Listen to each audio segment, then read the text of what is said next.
জিয়াউর রহমান মির্জা আব্বাসকে ডেকে একটা হুন্ডা এবং 30 টাকা দিয়ে বলছিলেন আমার সাথে রাজনীতি করো এবং ইলেকশনে কাজ করো। ওইখান থেকে তার রাজনীতির যাত্রা বিএনপির সাথে। সেই জায়গা থেকে তিনি ঢাকা শহরে সাম্রাজ্য তৈরি করছেন। এই সাম্রাজ্য কিভাবে হয়েছে এই বাংলাদেশের মানুষ জানে, ঢাকা শহরের মানুষ সেটা জানে। ছাত্র দল, যুব দল, বিএনপি, তৃণমূলের নেত্রীরা, নেতাকর্মীরা জীবন দেওয়ার জন্য প্রস্তুত ছিল, কিন্তু এই মির্জা আব্বাসের মতো নেতারা ঢাকা শহরে কোনো গ্রিন সিগন্যাল দেয় নাই। ফলে মির্জা আব্বাস সাহেবের প্রতি আমাদের আহ্বান থাকবে, অনুরোধ থাকবে, আগে যা করছেন সেই আচরণ যদি পরিত্যাগ করতে না পারেন তাহলে কিন্তু এবার নির্বাচনে এটার পরিণতি ভালো হবে না। নির্বাচন মানে কথার লড়াই।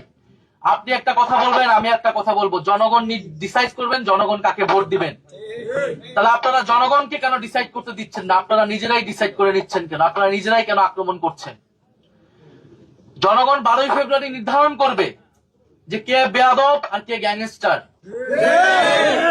কে সন্ত্রাসী আর কে জনগণের পক্ষে কথা বলে যাচ্ছে।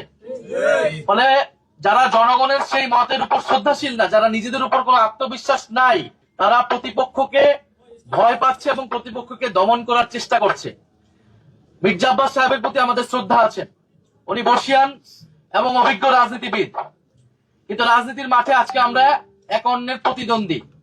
কিন্তু কথা ছিল বাংলাদেশে আমরা এই প্রতিদ্বন্দ্বিতাকে শত্রুতায় পরিণত করব না। মির্জা আব্বাস সাহেবও কোনো ভুল ত্রুটির ঊর্ধ্বে না, কোনো সমালোচনার ঊর্ধ্বে না। তাদের বিরুদ্ধে আমরা কথা বলতে পারবো না, এসব ভয়ভীতি দেখে আমাদেরকে আটকাবে ভেবে থাকেন, এটা তিনি অত্যন্ত ভুল করছেন এবং উনি বোঝেন নাই তিনি আজকে কি অপরাধটা করে ফেলছেন।